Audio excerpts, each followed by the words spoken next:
Hi everyone, कैसे हो आप सभी लोग। आई होप आप लोग अच्छे होंगे। मैं हूं राहुल जयसवाल एंड स्वागत करता हूं आप सभी का एक बार फिर हमारे यूट्यूब चैनल JR ट्यूटोरियल्स में। फ्रेंड्स, आज अगेन आपके सामने एक मोस्ट इंपॉर्टेंट साइंस का लेक्चर वीडियो लेकर आ गया हूं। इसमें हम पढ़ने वाले हमारे 8th स्टैंडर्ड के लिए साइंस सब्जेक्ट का जो हमारा चैप्टर चल रहा था फ्रेंड्स, जिसका नाम है चैप्टर नंबर 18 इकोसिस्टम। आज हम इस चैप्टर का आपके लिए लेकर आ गए हैं लेक्चर नंबर 3 आपके लिए, जो कि बहुत इंपॉर्टेंट होने वाला है। तो दोस्तों, आपको पता होगा कि इसके पहले हमने जो लेक्चर्स कवर किए, लेक्चर नंबर 1 एंड 2, इसमें हमने इकोसिस्टम के बारे में पढ़ा कि क्या होता है इकोसिस्टम, कैसे होता है, इसके अंदर बहुत सारे क्लासिफिकेशन देखे, बायोटिक फैक्टर्स, अबायोटिक फैक्टर्स। फिर हमने फूड चेन के माध्यम से आपको बताया कि किस प्रकार बायोटिक फैक्टर्स और एबायोटिक फैक्टर्स आपस में एक दूसरे के ऊपर इंटरडिपेंडेंट होते हैं। और इकोसिस्टम में बायोम्स हमने पढ़ा, लैंड बायोम्स, एक्वेटिक में क्या होता है, लैंड में क्या होते हैं, फॉरेस्ट कौन से होते हैं, ये सभी चीज हमने डिस्कस किया था up to the lecture number 2। उम्मीद करता हूं कि आप सभी ने वो लेक्चर्स जाके देखे होंगे। नहीं देखा है तो प्लीज जाके चेक कर लेना, वीडियो सेक्शन में भी मिल जाएगा, प्लेलिस्ट सेक्शन में भी हमने डाला हुआ है, हर एक चीज अप टू डेट है, वहां पे आप जाके चेक कर सकते हो। और 18 चैप्टर पहुंच गए, मतलब जल्दी से जल्दी हमारा चैप्टर पूरा कंप्लीट होने वाला है और सिलेबस भी आपका साइंस का जल्दी कंप्लीट होने वाला है। ओके दोस्तों, चलो शुरुआत करते हैं। तो बेसिकली आज जो लेक्चर नंबर 3 है, इस चैप्टर का आखिरी लेक्चर होने वाला है। एक छोटा सा टॉपिक रह गया, उसको आज कवर करा देंगे, छोटा सा लेक्चर ही हो जाएगा एंड आपका पूरा का पूरा ये जो चैप्टर है कंप्लीट हो जाएगा। तो टॉपिक का नाम है दोस्तों diminishment of ecosystem, diminishment of ecosystem because of humans. ठीक है ना, इकोसिस्टम बिकॉज या फिर ड्यू टू बोल सकते हो, बिकॉज ऑफ ह्यूमंस, यानी कि इंसानों द्वारा किया गया डिमिनिशमेंट। डिमिनिशमेंट का मतलब होता है खात्मा, कोई भी चीज खत्म हो जाती है ना। तो बेसिकली ये जो टॉपिक है, सबसे पहले इसका मीनिंग आपको समझा दूं। ठीक है, टॉपिक तो आपको समझ में आ गया है, हर एक चीज का एक हेडिंग होता है, लेकिन वो हेडिंग को समझने की जरूरत होती है। क्योंकि देखो, हम हेडिंग्स तो पढ़ते हैं, लाइफ में बहुत सारी चीजें देखते हैं, लेकिन उसको कभी एनालाइज नहीं करते और कभी उसको समझने की कोशिश नहीं करते कि एग्जैक्टली इसका कहने का मतलब क्या था। करेक्ट है ना, रट्टा नहीं मारना जिंदगी में, समझो, चीजों को समझो, चाहे वो आपके सिलेबस के लिए हो, चाहे वो आपकी जिंदगी के लिए हो। और ये सब चीज जो है, हम पढ़ाई क्यों करते हैं, ये सवाल उठता है ना हमेशा कि यार पढ़ाई आपको सिर्फ एग्जाम पास करने के लिए नहीं पढ़नी होती है। एक चीज हमेशा जिंदगी में याद रखना कि आप सोचते हो ना कि खाली मैं पढ़ के एग्जाम पास करके अच्छे मार्क्स लेकर आ जाऊं तो हो जाएगा मेरा काम और ऐसे हम बड़े हो जाएंगे। लेकिन आप पढ़ाई करके, रट्टा मार के या फिर कुछ भी करके आप पास हो जाओ, अच्छे मार्क्स भी लेकर आ जाओ, फर्क नहीं पड़ेगा जब तक आपने उस चीज का मतलब और इस चीज का वैल्यू ना पढ़ा हो। ठीक है ना। तो वैसे ही ये जो टॉपिक्स जो हम सिखाते हैं आपको, इसमें आपको कंसेप्चुअल नॉलेज जो हम देते हैं, उसके पीछे रीजन यही है दोस्तों। इतना मेहनत करके मैं कंसेप्चुअल नॉलेज आपको देता हूं, रीजन यही है कि आपके लाइफ में आप वैल्यू सीखो, कंसेप्चुअल नॉलेज सीखो। अगर वो चीज आप सीखोगे ना लाइफ में, कभी भी आप उस चीज के बारे में आपको मतलब ऐसा नहीं लगेगा कि यार मैंने वो चीज पढ़ा नहीं या फिर मुझे उस चीज के बारे में पता नहीं है। तो आज का टॉपिक भी it is one of the good and one of the most awareness creating topic, जिसका नाम है यहाँ पे डिमिनिशमेंट। तो डिमिनिशमेंट का मतलब होता है खात्मा, जैसे मैंने बताया, ऑफ इकोसिस्टम। तो हमारा जो इकोसिस्टम है ना, ये खराब क्यों हो रहा है। देखो, एक सवाल उठता है ना कि हमारा इकोसिस्टम खराब हो रहा है, हमारा पॉल्यूशन बहुत बढ़ते जा रहा है, हमारे ह्यूमंस के ऊपर बहुत ज्यादा एक नेचर का प्रकोप हो सकता है। तो ये क्यों हो रहा है, किसकी गलती, क्या लगता है आपको। यार सबसे बड़ी गलती तो हम खुद है ना, इंसान, ह्यूमन। तो बिकॉज ऑफ ह्यूमन बीइंग्स यहाँ हमारा जो इकोसिस्टम होता है, चाहे वो जमीन का हो, वाटर का हो, चाहे वो हवा का हो, यानी एटमॉस्फेयर का हो, एयर का हो, हर एक चीज का जो डिमिनिशमेंट, जो खत्मा हो रहा है दोस्तों, वो बिकॉज ऑफ ह्यूमंस हो रहा है। ह्यूमन ही जो ऐसी चीज है वो क्रिएट करते हैं जिसकी वजह से बहुत नुकसान पहुंचता है। तो बहुत सारे ह्यूमन एक्टिविटीज होते हैं जिनके कुछ साइड इफेक्ट्स होते हैं, जिसके वजह से हमारा इकोसिस्टम का जो फंक्शन होता है वो क्या हो जाता है, खराब हो जाता है। और वही अगर मैं बात करूं, जैसे कि माइनिंग्स वगैरह हो गए, आपको पता होगा कि आए दिनों हम ह्यूमन बीइंग क्या करते हैं, फॉरेस्ट को कट करते हैं, जिसको डिफॉरेस्ट्रेशन कहते हैं। तो डिफॉरेस्ट्रेशन करना मतलब हम फॉरेस्ट को कट कर रहे हैं, यानी कि पेड़ को कट कर रहे हैं। तो यार पेड़ का कितना एडवांटेज होता है, हमको वो क्या देता है, ऑक्सीजन देता है, साथ ही में हमको वो जो सॉइल होता है उसको पकड़ के रखता है ताकि सॉइल इरोजन ना हो, सॉइल बह के ना चले जाए पानी के साथ। करेक्ट है, पानी को एब्जॉर्ब करता है जमीन के अंदर, ताकि हम लोग जब जमीन को डिग करेंगे बोरवेल के लिए तो हमें पानी मिले। तो इतने सारे एडवांटेज है, वो होता है। माइनिंग्स करते हैं, जगह जगह हम पहाड़ को खोदने लगते हैं, जमीन को खोदने लगते हैं, सो दैट हम बहुत सारे मेटल्स, मिनरल्स जो है निकाल सकें। तो यार इसके वजह से क्या हो रहा है, कहीं ना कहीं पॉल्यूशन क्रिएट हो रहा है, कहीं ना कहीं हमारा इकोसिस्टम तबाह हो रहा है, खराब हो रहा है। तो ये सभी चीज हो गया। साथ ही में आपको देखो अगर, तो बहुत सारे ऐसी चीजें जो बायोटिक फैक्टर्स होते हैं, साथ में अबायोटिक फैक्टर्स जो होते हैं, जिसमें आपका लैंड, एयर एंड वाटर, ये तीनों कंसेप्ट आ जाता है। और इसमें कहीं ना कहीं पॉल्यूशन का भी बहुत बड़ा रोल है। तो ये हम इतने सारी चीजें क्रिएट करते हैं जिसके वजह से हमारा इकोसिस्टम जो है वो कहीं ना कहीं क्या हो रहा है दोस्तों, खराब हो रहा है, बिकॉज ऑफ ह्यूमन एक्टिविटीज। हम जो इंसान कर रहे हैं, कंपनी बना रहे हैं, इंडस्ट्रीज बना रहे हैं, बांध बना रहे हैं, कहीं क्या बना रहे हैं, इतने सारी चीजें हम अपने स्वार्थ के लिए, अपने फायदे के लिए, अपने तरक्की के लिए बना रहे हैं। लेकिन आप भूल जाते हो दोस्तों कि ह्यूमन बीइंग्स का जो अस्तित्व है, हम जो इंसान लोग जो प्लैनेट के ऊपर रहते हैं हैं अर्थ के ऊपर, ये क्यों रह पा रहे हैं? बिकॉज हमारे इस अर्थ ने हमें बहुत सारी चीजें दी है, हवा दिया है, इसने पानी दिया है, पेड़ पौधे दिए हैं, खाना दिया है, तब जाके हम रह पा रहे हैं। लेकिन वही सोचो, आपको अगर भेज दिया जाए किसी और प्लैनेट पे, एक्सेप्ट मार्स, मार्स के पास तो चलो हवा है, थोड़ा पानी भी है, लेकिन अगर मार्स को छोड़ के किसी और प्लैनेट पे चले जाओ, मर्क्यूरी पे छोड़ दिया जाए, तो हर जगह मर्क्यूरी मर्क्यूरी, हर जगह आपको वो मर्क्यूरी को हिंदी में क्या बोलते हैं? पारा बोलते हैं, पारा। जो आपके थर्मामीटर के अंदर मर्क्यूरी होता है, जहरीला होता है, उसको आप खाओगे तो भी मर जाओगे। ठीक है, तो इतनी सारी चीजें वहां पे आपको भेज दिया जाए तो आप एक मिनट भी जिंदा नहीं रह पाओगे। करेक्ट है? तो ये चीज जानने वाली है और ये चीज समझने वाली है। That's why this topic is very important, and because of that हमारा इकोसिस्टम खराब होते जा रहा है। एंड बिकॉज ऑफ इकोसिस्टम के अंदर कुछ एनिमल्स एंड कुछ प्लांट्स ऐसे हैं जो खत्म हो रहे हैं एंड खत्म हो भी चुके हैं। तो ये सभी चीज हम लोग को पढ़ना है। ओके, तो सबसे पहला जो ह्यूमन एक्टिविटीज जो रिस्पॉन्सिबल है इस डिमिनिशमेंट के ऊपर अगर मैं बात करूं, जो कि है बिकॉज ऑफ, सबसे इंपॉर्टेंट आज के डेट में मुझे लगता है फैक्टर जो है वो है इंक्रीजिंग, वो है दोस्तों इंक्रीजिंग व्हाट? पॉपुलेशन। आपको क्या लगता है दोस्तों, पॉपुलेशन कितना बड़ा रोल क्रिएट करता है? जैसे कि आप सभी को पता है कि हमारा जो अर्थ है इसके अंदर जो भी न्यूट्रिएंट्स प्रेजेंट है, पेड़ पौधे प्रेजेंट है, या फिर जो भी एनर्जी का सोर्स है, चाहे हवा हो, पानी हो, या फिर जो भी अबायोटिक फैक्टर्स है, वो एक लिमिटेड है। लिमिटेड का मतलब यार बहुत ज्यादा तो है नहीं, इनफाइनाइट तो है नहीं, अनगिनत तो है नहीं यार, चलता रहेगा, जिंदगी भर चलता रहेगा। लेकिन कहीं ना कहीं आपको ऐसा महसूस हो गया होगा आज के डेट में, क्योंकि हमें बहुत सारी चीजें से रूबरू कराया जाता है, करवाया जाता है, और ये बताया जाता है कि आपको ये सब चीज को रोकना है, आपको ये सब चीज को सेव करना है। जैसे पानी बचाओ, ये आंदोलन क्यों चलता है? पानी लिमिटेड है ना, कभी ना कभी जो पानी जो होगा हमारे अर्थ के ऊपर, जो पीने का पानी है, ड्रिंकिंग वाटर जो है, वो खत्म हो जाएगा, तो आप क्या करोगे? करेक्ट है? कहीं ना कहीं जो जमीन होगा, इतने सारे जमीन है, कहीं ना कहीं वो अगर सब बैरन हो जाएंगे, ठीक है, तो आप कहाँ रहोगे, कहाँ पेड़ उगाओगे? करेक्ट है? तो ये सब चीज आपको सोचने वाली बात है। तो जैसे मैंने बोला कि हमारा टॉपिक जो है वो बिकॉज ऑफ इंक्रीजिंग पॉपुलेशन हमारा डिमिनिशमेंट हो रहा है। करेक्ट है? ह्यूमंस के वजह से हमारा क्या हो रहा है? इकोसिस्टम का डिमिनिशमेंट हो रहा है। तो क्यों हो रहा है? Because of increasing the population the demand of food supply is also increasing. जब लोग बढ़ रहे होंगे तो फूड सप्लाई जो होगा वो भी बढ़ेगा। तो यार ये जब इतने सारे लोग बढ़ रहे हैं और फूड सप्लाई बढ़ ही नहीं रहा है, वो वहीं का वहीं है, और हमारे लोग का क्वांटिटी इतना है, तो यार खाना कैसे खाएंगे इतने सारे लोग, जिंदा कैसे रहेंगे? करेक्ट है? तो इसीलिए हम सभी को, जैसे कि आपको पता होगा, there are so many countries which are adopting the one child policy. या अभी इंडिया में तो आया नहीं है, लेकिन मेरे को ऐसा लगता है आ सकता है फ्यूचर में एक चाइल्ड या 2 चाइल्ड का। तो हमारे पॉपुलेशन के मामले में इंडिया का रैंक 2 आता है आफ्टर चाइना। चाइना का तो हम कंपेयर नहीं करेंगे, बिकॉज चाइना का जो गवर्नमेंट पॉलिसी है वो काफी डिफरेंट है as compare to other countries. एकदम अलग ही लेवल का चलता है उनका, हम कुछ बारे में बात नहीं करेंगे उसके। तो चाइना के बाद अगर पॉपुलेशन काउंट में देखा जाए तो हम टॉप पे आते हैं, सेकंड टॉप पे आते हैं। करेक्ट है? तो यार हम इतने सारे जब पॉपुलेशन इंक्रीज कर रहे हैं, बच्चे जो होते हैं इतने सारे पैदा हो रहे हैं अगर फॉर एग्जांपल, तो कहीं ना कहीं बढ़ेंगे, यानी कि डेथ रेट जो है हमारा कम है और बर्थ रेट जो है वो ज्यादा है। करेक्ट है?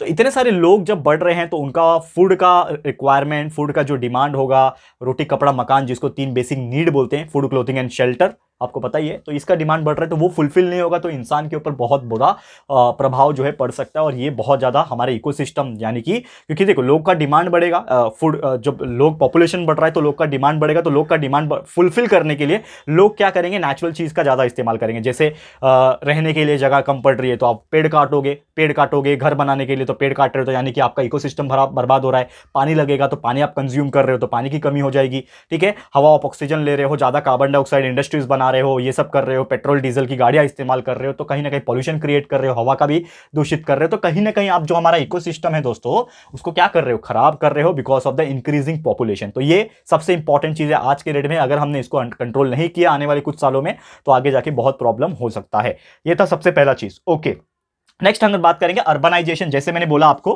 कि हमारा पॉपुलेशन तो एक one of the most important reason है, लेकिन अर्बनाइजेशन का मतलब होता है शहरी बनना मतलब डेवलपमेंट। इन शॉर्ट अगर मैं बात करूं, जितनी भी इंडस्ट्रीज होती हैं, ठीक है ना, जितनी भी इंडस्ट्रीज आना इसमें, ठीक है, फैक्ट्रीज आ जाना, और साथ ही में अर्बनाइजेशन में एक सबसे इंपॉर्टेंट चीज आ जाता है जो आपका सिविल लाइफ होती है, यानी कि घर। ठीक है? यानी कि हम जो है आज के डेट में आप नोटिस करोगे पिछले लगभग 15 से 20 साल 30 साल से अगर बात किया जाए तो लोग जो है अपने अपने गांव को छोड़ के शहरों की तरफ जाते हैं। तो जो लोग अपने गांव को छोड़ के शहरों की तरफ जाते हैं, वहां पे शहर में डिमांड जब बढ़ेगा तो वहां पे बहुत सारे पेड़ पौधे ये सब चीज को काट के घर बनाया जाता है। आज के डेट में आप मुंबई को देखो जहां पे हम रहते हैं दोस्तों, अगर मैं जहां पे रहता हूं, अगर हम बात करें कि आज के 20 साल पहले अगर बात करें तो सिर्फ और सिर्फ आपको पेड़ दिखाई देगा। ठीक है ना? 20 से 25, क्योंकि मेरा उम्र 25 साल है। जब मैं छोटा था दोस्तों, जहां पे मैं रहता हूं, तो वहां पे आसपास इतने हरियाली था, इतना पेड़ था, बड़े बड़े वाड़ी हुआ करते थे, चीकू वाड़ी, ये वाड़ी, बहुत सारे वाड़ी हुआ करते थे, जंगल हुआ करता था, ठीक है ना। आज से 20 25 30 साल पहले की अगर बात करें, बहुत सारे जगह एंड कुछ कुछ लिमिटेड जगह पे पेड़ पौधे हुआ करते थे।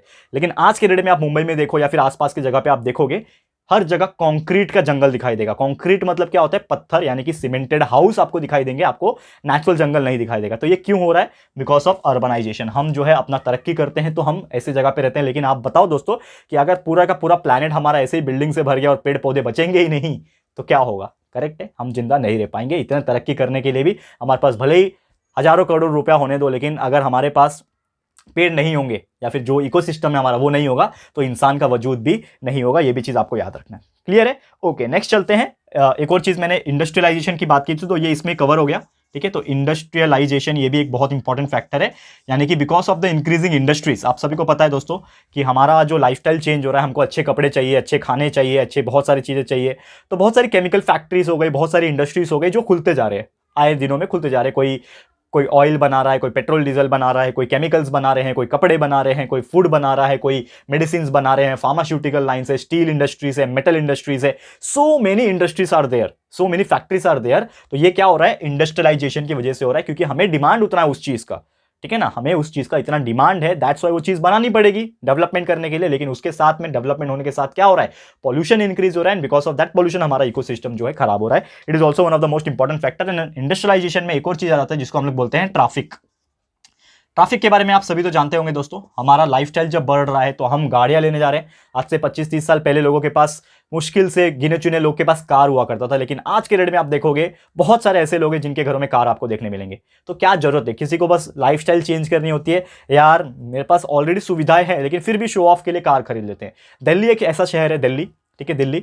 तो उसमें नॉर्मली देखा गया है कि बहुत सारे, लाइक हर एक स्टेट में अगर बात किया जाए तो दिल्ली एक ऐसा शहर है जिसमें हर लोगों के पास कार है। ऐसा तो नहीं बोलूंगा 100%, लेकिन आप अप्रॉक्सीमेटली पकड़ लो कि हर एक घर में आपको एक कार देखने मिलेंगी, ठीक है ना। मैं गरीब लोगों की बात नहीं कर रहा हूं, एक एवरेज मोर देन जो मिडिल क्लास जो होते हैं, average more than middle class, उनके पास हर एक के घर में एक कार देखने मिलेगी। यानी कि जब जरूरतें नहीं होती है फिर भी वहां पे कार है। दैट्स वाई वहां पे पोल्यूशन का लेवल सबसे ज्यादा होता है। हर बार बोला गया है तो जो इंडेक्स होता है पोल्यूशन इंडेक्स, हर बार दिल्ली टॉप करता है। क्यों टॉप करता है? दो रीजन की वजह से। एक तो आसपास हरियाणा है, आसपास के जो शहरें हैं वहां पे जो पराली होती है, यानी कि जो खेतों से खेती करने के बाद जो कचरा बच जाता है उसको जला दिया जाता है, तो उसका पॉल्यूशन, कचरा जो है, धूल मिट्टी एंड साथ ही में जो कार्बन डाइऑक्साइड वगैरह है वो उड़ के आ जाता है दिल्ली तक। इसके लिए, एंड सबसे इंपॉर्टेंट चीज, व्हीकल में से जो पॉल्यूशन निकलता है, ऑटोमोबाइल में से, गाड़ियां में से जो पॉल्यूशन निकलता है, उधर गाड़ियां ज्यादा होने की वजह से वहां पे पॉल्यूशन ज्यादा होता है। तो ये हमारे लिए क्या नुकसान पहुंचाएगा? हमारा जो लाइफस्टाइल है उसको भी चेंज कर देगा। हम जो है हम बीमार पड़ने लगेंगे, हमारा हवा खराब हो जाएगा। तो ये सभी चीज भी देखने वाली बात है जो आपको नुकसान पहुंचाएगा। एंड साथ ही में एक और चीज है, टूरिज्म, ठीक है। टूरिज्म के अलावा एक ऐसी चीज बताऊंगा दोस्तों कि यहाँ पे वो हम लोग को सोचने में मजबूर कर देगा। टूरिज्म की बात मैं बाद में करूंगा, लेकिन एक अच्छा इंपॉर्टेंट ध्यान में मेरे आया कि इकोसिस्टम हम देखो कैसे खराब करते हैं। बहुत सारे लोग क्या करते हैं, जो जैसे मैंने बोला पॉल्यूशन क्रिएट करते हैं, लेकिन पॉल्यूशन क्रिएट करने में आपका भी बहुत बड़ा हाथ है, वो भी डोमेस्टिक लेवल पे। हम क्या करते हैं, जैसे नॉर्मल इंसान है तो हमारे घर से जब कचरा निकलता है हम उसको डस्टबिन में नहीं डालते, हम उसको कोई गाड़ी कचरे वाली जो आती है उसमें नहीं डालते। बहुत सारे लोग इतने आलसी होते हैं कि वो क्या करते हैं, आसपास के डंपिंग ग्राउंड हो जाते हैं ना, आसपास के इलाके में, रोड के किनारे, वहां पे जाके कूड़ा कचरा अपना फेंक के आते हैं। इवन मैंने देखा है बहुत सारे लोग आज के डेट में भी मॉर्निंग में उठने के बाद अपना कचरा का डिब्बा लेके चले जाते हैं और उसको फेंक के आ जाते हैं। ये सबसे इंपॉर्टेंट रीजन है पॉल्यूशन का, ठीक है ना। डोमेस्टिक वेस्ट उसको जला दिया जाएगा, कोई भी म्युनिसिपल कॉर्पोरेशन द्वारा या फिर ग्राम पंचायत द्वारा जला दिया जाएगा, पॉल्यूशन हो जाएगा। सेकंड चीज, लोग जो है नदी के किनारे जाके अपना वेस्ट प्रोडक्ट को रिलीज करते हैं। You know what I mean. Waste product मतलब अपना जो भी वेस्ट प्रोडक्ट जो बॉडी से निकलती है, जो हम लोग रोज निकालते हैं, वो लोग जाके नदी के किनारे या फिर ऐसी ऐसी जगह पे जाके निकालते हैं जो कि पानी को खराब कर सकती है। सोचो, कपड़े धोते हैं लोग जाके, बहुत सारी चीजें, फूल मालाएं जो सूख जाती है उसको पानी में फेंक देते हैं, तो क्या हो जाएगा? पानी खराब हो जाएगा। गंगा रिवर बहुत ही बेस्ट एग्जांपल है, बनारस में है। बहुत सारे लोग क्या करते हैं, जो भी चीजें होती है, राख हो गया, बहुत सारे फूल पौधे हो गए, yes it is a tradition, I know that, I respect, I am a Hindu, I respect that religion also, but हमें यह भी देखना होगा दोस्तों कि रिलीजन अपनी जगह है और ह्यूमैनिटी अपनी जगह है, ठीक है ना। ह्यूमैनिटी इन द सेंस कि आप अपनी लाइफ और अपना जो व्यक्तित्व है, यानी कि ह्यूमैनिटी जो है, इंसानियत, वो जिंदा रहनी चाहिए। क्योंकि अगर आप पानी को गंदा कर रहे हो, इंशार्ट वो भी गंगा जैसे पवित्र जो हम लोग को पीने का पानी प्रोवाइड कर सकता है, तो ऐसे हम लोग चीज को गंदा करेंगे ना। आपने सुना भी होगा कि Ganga is called as the one of the most polluted river, बहुत ज्यादा गंदगी वाली रिवर उसको नाम दे दिया गया था। लेकिन thanks to the Ganga cleaning mission जो हमारे प्राइम मिनिस्टर द्वारा क्रिएट किया गया था, तो उन्होंने वो पूरा क्लीन करवा दिया। आज के डेट में तो लगभग क्लीन ही है। ठीक है, लेकिन फिर भी ऐसा होता है आजकल, आज भी देखोगे तो बहुत सारे नदियों में, बहुत सारे जगह पे आप देखोगे तालाब वगैरह में, वहाँ पे क्या होता है, फूल मालाएं एंड बहुत सारे वेस्ट प्रोडक्ट को वहाँ पे फेंका जाता है और पानी जो है गंदा होता है। तो ये भी इंपॉर्टेंट फैक्टर है। और जैसा हम बात करते हैं टूरिज्म का, तो टूरिज्म एक बढ़ते हुए टूरिज्म, क्योंकि लोग को अभी अच्छे पैसे आने लगे हैं, for example as compare to पहले के जमाने में लोग के पास ज़्यादा फालतू पैसे नहीं होते थे इन्वेस्ट करने के लिए, लेकिन आज के डेट में बहुत सारे लोग जो है अच्छा खासा कमा लेते हैं, लेकिन कुछ लोग ऐसे भी है जो बेचारे एक वक्त का खाना भी नहीं खाते, ठीक है, तो उनकी हम बात बाद में करेंगे, अच्छा नहीं लगता है बोलना, लेकिन कुछ ऐसे लोग हैं जो अच्छा कमाते हैं, तो वो लोग घूमने का शौक रखते हैं, घूमने का शौक रखते हैं, यानी कि टूरिज्म बढ़ेगा, टूरिज्म बढ़ेगा तो यहाँ पे कहीं ना कहीं because of the life style of the tourism, कचरा कूड़ा ये सभी चीज़ भी क्या हो जाएगा, इंक्रीज हो जाएगा।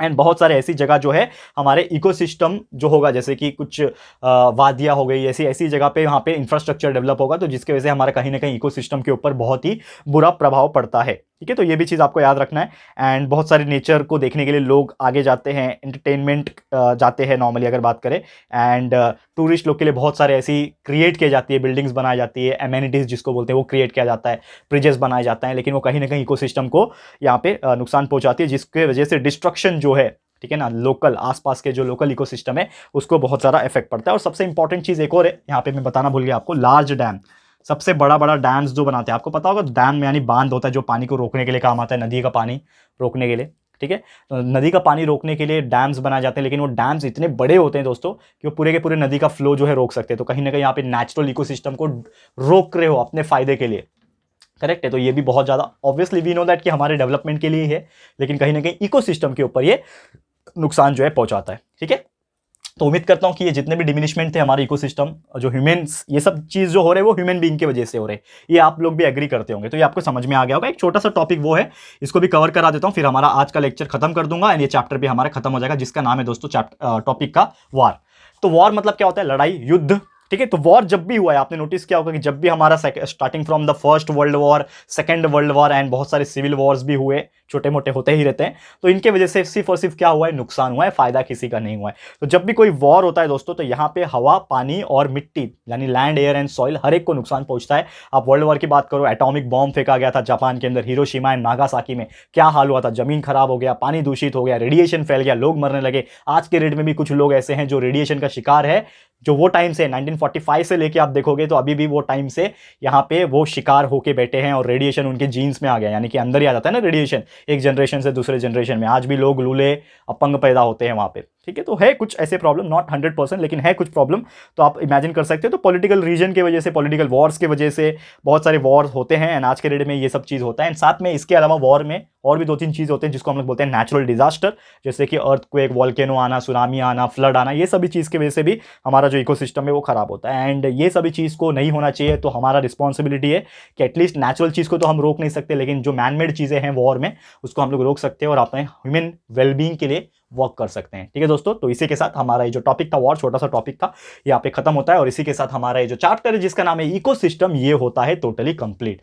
तो उम्मीद करता हूं दोस्तों कि हर एक चीज आपको यहाँ पे क्लियर हो गया होगा। तो आज के लिए इतना ही, जल्द मिलूंगा आपके लिए एक और नया चैप्टर की शुरुआत करके, एक और नए लेक्चर्स की शुरुआत करके साइंस का। तो बस आपको थोड़ा सा वेट करना है, जल्द आ जाएंगे हम आपके लिए नया चैप्टर लेके। तो आज के लिए इतना ही। ये वीडियो एंड ये पूरा का पूरा चैप्टर आपको कैसा लगा है दोस्तों, प्लीज हमें कमेंट करके बताइएगा, अपनी राय और सजेशन जरूर से दीजिएगा दोस्तों। और अगर आपको ये वीडियो पसंद आया है, यूजफुल लगा है फ्रेंड्स, तो प्लीज वीडियो को लाइक कीजिएगा, शेयर कीजिएगा, अपने सारे फ्रेंड्स लोग को फटाफट से शेयर कर दो, एंड रिलेटिव्स को भी फटाफट शेयर कर देना। एंड अगर आपने अभी तक इस चैनल को सब्सक्राइब नहीं किया है तो फटाफट से इस चैनल को भी सब्सक्राइब कर देना, साथ में बेल आइकन को हिट कर देना दोस्तों, ताकि जब भी हम लोग वीडियोस अपलोड करेंगे आप लोगों को नोटिफिकेशन मिलती रहेगी, ठीक है फ्रेंड्स। तो मिलते हैं हमारे अगले वीडियो में। यह वीडियो देखने के लिए thank you and good bye.